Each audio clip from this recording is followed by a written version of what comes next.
बिस्मिल्लाहिर्रहमानिर्रहीम। अस्सलाम वालेकुम। हार्वर्ड एकेडमी की तरफ से आपको खुशामदीद कहते हैं।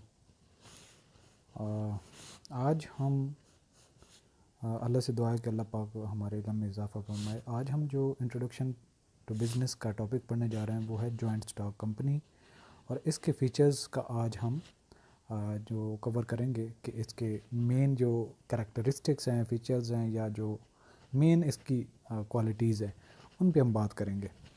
तो जॉइंट स्टॉक कंपनी इटसेल्फ है क्या? अगर आप नाम पे गौर करें तो जॉइंट मीन के जहाँ पे कई सारी जो चीज़ें इन्वॉल्व होती हैं उसको जॉइंटली हम कहते हैं। अब स्टॉक की अगर हम बात करें तो इसको हम शेयर्स कह सकते हैं, ठीक है जी, जो कि शेयर्स है। अब कंपनी मीन के लोगों का एक मजमा, यानी कि लोगों का एक ऐसा मजमा जहाँ पे मुख्तलिफ़ लोग हमारे पास हों और उनके स्टॉक्स हों। तो यानी कि ये एक ऐसा फोरम है जहाँ पे मुख्तलिफ़ लोग होते हैं और उन्होंने अपने स्टॉक इन्वेस्ट किए होते हैं। तो स्टॉक इटसेल्फ क्या है? स्टॉक एक सर्टिफिकेट होता है जिसको आप शेयर भी कह सकते हैं, जो कि कंपनी इशू करती है किसको? उस पर्सन को जिसने इसको पैसे दिए हों, उस पैसे लेने के बदले में एक स्टॉक दे देता है, सर्टिफिकेट दे देता है। तो ऐसे स्टॉक्स जो लोगों को दिए गए हों और उन्होंने एक जगह पे फंड्स को इकट्ठे किया हो और वहाँ पे कोई एक थर्ड बॉडी हो जिसको मैनेजमेंट कहते हैं, तो मैनेजमेंट उन फंड्स को अच्छे सोर्स पे यूज़ करती है, इस्तेमाल करती है, इन्वेस्ट करती है, जहाँ से रिटर्न होता है, प्रॉफिट होता है, और जितना भी जिसने पैसे लगाया होता है उनके एक तो शेयर्स की कीमत बढ़ती है, दूसरा उनको प्रॉफिट होता है। तो ये होता है overall operation of the joint stock company. तो अगर हम जॉइंट स्टॉक कंपनी का कहें कंपैरिजन, तो ये जो सोल प्रोप्राइटरशिप है उसमें एक अकेला बिजनेसमैन होता है, और पार्टनरशिप जो होती है वो 2 या उससे ज़्यादा लोग होते हैं। अगर बैंकिंग की जो बिज़नेस है उसमें 10 होती है, और अगर नॉन बैंकिंग है तो 20 उसकी तादाद होती है। जबकि हम इसकी अगर बात करें जॉइंट स्टॉक कंपनी में, तो इसमें तादाद ज़्यादा होती है। सम टाइम लिमिटेड कंपनीज़ होती हैं, उनमें कम अज़ कम 2 मेंबर होने चाहिए, ज़्यादा से ज़्यादा 50 होते हैं। और अगर पब्लिक कंपनी हो तो उसमें कम अज़ कम जो मेंबर्स की तादाद है वो 7, और ज़्यादा से ज़्यादा कोई तादाद नहीं होती। तो ये कंपनीज़ ऑर्डिनेंस 1984 बेसिकली जो है उसके ज़रिए से ये कंपनीज़ बनती हैं। अब ये टाइम टू टाइम अपडेट होता रहता है। कंपनीज़ ऑर्डिनेंस 1984 जो है, इसमें अमेंडमेंट्स आती रहती हैं, तो उसको एक्ट का नाम आप मुख्तलिफ हो सकता है। अब 2017 में भी आया था, और सो ऑन, उसमें अमेंडमेंट्स आती रहती हैं, लेकिन बेसिक वही चीज़ें हैं जो 1984 में, और उसमें कुछ जिस तरीके से एक लॉ में अमेंडमेंट आती है वो सो आती रहती है। तो अगर हम डेफिनेशन की तरफ जाएं तो जॉइंट स्टॉक कंपनी की जैसी मैंने आपको बातें बताई हैं वो इसमें सारी को, ये क्या है, may be defined as association of person. जैसे कि मैंने कहा कि ये लोग इकट्ठे हो जाएं तो उसको हम एसोसिएशन ऑफ पर्सन कहते हैं। किस मकसद के लिए? ताकि इससे प्रॉफिट अर्न करें। तो मैंने वो तारफ़ में आपको बताया। दूसरी डेफिनेशन क्या कहती है? Corporation by nature is an artificial person, यानी कि जो कंपनी होती है इसकी अपनी एक पहचान होती है, और उसमें जो लोगों ने इन्वेस्ट किया होता है वो उससे अलग होते हैं, यानी कि उन्होंने उसमें से अपना जो पैसा लगाया होता है वो ले भी सकते हैं, और उन्होंने उनसे प्रॉफिट लेना होता है। तो ये जितने भी इसके इन्वेस्टर्स होते हैं ये इनकी पहचान अलग होती है और ये कंपनी अलग होती है। तो ये क्रिएटेड और authorise by the legal statue और फॉर सम स्पेसिफिक पर्पज़। तो हर कंपनी का एक स्पेसिफिक पर्पज़ होता है। कुछ चैरिटी के लिए भी बन सकती है, कुछ वेलफेयर के लिए भी बन सकती है, कुछ प्रॉफिट के लिए होती हैं। तो अल्टीमेटली एक कंपनी का एक ख़ास ऑब्जेक्टिव होता है, और जो एक प्रोसेस के बाद बनती है और उसकी अपनी पहचान होती है। जो थर्ड डेफिनेशन है इसमें क्या कहा? Company is an incorporated association of person form usually for the pursue of some commercial objective. Commercial objective mean कि जो कॉमन हम काम करते हैं और जिससे प्रॉफिट अर्न करके हम अपनी जो रोज़मर्रा की ज़रूरियात हैं या जो हमें जो वेल्थ चाहिए होती है उससे हम मज़ीद अपनी ज़रूरियात को पूरी करते हैं। तो अगर हम इसका डायग्राम देखें तो जॉइंट स्टॉक कंपनी इटसेल्फ है क्या? ये एसोसिएशन ऑफ पर्सन है। कुछ लोग इकट्ठे होते हैं, वो कहते हैं जी हम बिज़नेस बनाते हैं, फिर वो लीगल फार्मेलिटीज़ पूरी करते हैं, और उसका एक ख़ास ऑब्जेक्टिव भी होना चाहिए।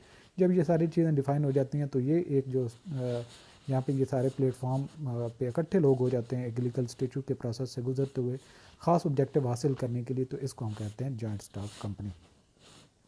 अगर हम फीचर्स की बात करें तो आप टेक्स्ट खुद पढ़ते जाइएगा, मैं सिर्फ आपको इसकी थोड़ी सी आसान जो है वो डिटेल बताता जाऊँगा।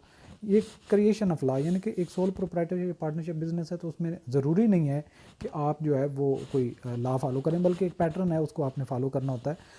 तो जबकि जो जॉइंट स्टॉक कंपनी आप बनाने जा रहे हैं, तो आपको कंपनीज ऑर्डिनेंस 1984 के प्रोसेस के ज़रिए से आपको चलना पड़ेगा, जो उसकी फॉर्मेलिटीज़ हैं वो पूरी करनी पड़ेंगी। और जो कंपनीज ऑर्डिनेंस 1984 है, ये एक ऐसा प्रोसेस है जो कानून है, कानून के मुताबिक आपने ये चीज़ करनी, मतलब ये क्रिएशन ऑफ लॉ है, यानी कि लॉ ने इसकी आपको हिदायत दी है कि आपने ये बिज़नेस बनाना है तो ये फॉर्मेलिटीज़ आपने पूरी करनी है। इसके अलावा कैपिटल बोरोइंग होता है कि जॉइंट स्टॉक कंपनी में आप ज़्यादा कैपिटल ले सकते हैं, जो कि इंडिविजुअल बिजनेस जिसको सोल प्रोप्राइटरशिप कहते हैं, और जो पार्टनरशिप बिजनेस होता है उसमें कुछ लोग होते हैं बहुत ज़्यादा, आप कैपिटल रेज नहीं कर सकते, और वहाँ दोनों बिजनेस में बहुत रिस्क होता है, तो यहाँ पे रिस्क भी कम होता है। तो यहाँ पे एक और भी इसका बड़ा जो मेन एलिमेंट होता है कि यहाँ पे आपके पास कैपिटल ज़्यादा हो जाता है, और जो आपके जो रिस्क होता है आपका लॉस होने का, वो आपकी जितनी इन्वेस्टमेंट आपने कंपनी के शेयर में की होती उससे ज़्यादा आपका रिस्क नहीं होता। तो ये इसकी खूबी है इस बिज़नेस की।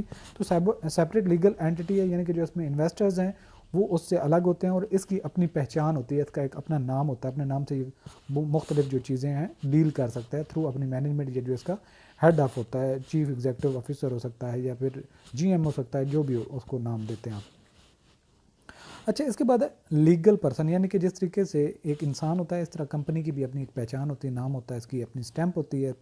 ये प्रॉपर्टी खरीद भी सकती है, पैसे ले भी सकती है, दे भी सकती है, और कहीं पे इन्वेस्ट करना चाहे इन्वेस्ट कर सकती है, कॉन्ट्रैक्ट करने हो तो कॉन्ट्रैक्ट कर सकती है। लेकिन जहाँ पे एक इंडिविजुअल ने अपने साइन करने हों, तो यहाँ पे इसके साइन की बजाय जो है ये इसकी एक स्टैंप होती है, वो स्टैंप लगती है जिसको हम कॉमन सील कहते हैं। तो ये थोड़ा सा फ़र्क है एक, इसलिए इसको आर्टिफिशियल पर्सन कहते हैं।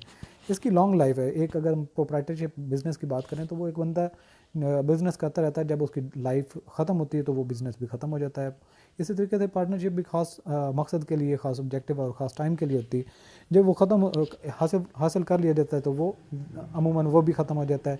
जो ही उनमें से एक पार्टनर आगे पीछे होता है तो फिर उसकी रिस्ट्रक्चरिंग हो जाती है, या फिर वो ख़त्म हो जाता है। इसके अलावा लिमिटेड लाइबिलिटी, जो इसके इन्वेस्टर्स होते हैं उनकी जो जिम्मेदारी होती है वो उतनी ही होती है जितना उन्होंने पैसा उसमें शेयर्स में इन्वेस्ट किया हो। अगर वो शेयर्स डूब भी जाएँ तो उसके घर की जो बाकी उसकी असासजात होते हैं वो बच जाते हैं। इसके अलावा लार्ज स्केल ऑफ बिजनेस, यानी कि अगर सोल प्रोप्राइटरशिप या पार्टनरशिप करें तो वो हम बड़े स्केल पे नहीं कर सकते, जबकि ये मल्टीनेशनल कंपनीज तक ये फैल जाती है। लार्ज स्केल बिजनेस इसमें किया जा सकता है जॉइंट स्टॉक कंपनी में, क्योंकि इसमें कैपिटल बहुत ज़्यादा होता है। अगर आपको प्रॉफिट ज़्यादा हो रहा है तो इन्वेस्टर भागे भागे आपकी तरफ आते हैं और वो अपना पैसा देते हैं। जितना ज़्यादा पैसा आता जाएगा उतना आप लार्ज स्केल पे बिज़नेस कर सकते हैं, और अगर आपकी अच्छी मैनेजमेंट हो, रिटर्न आप अच्छा दे रहे हो।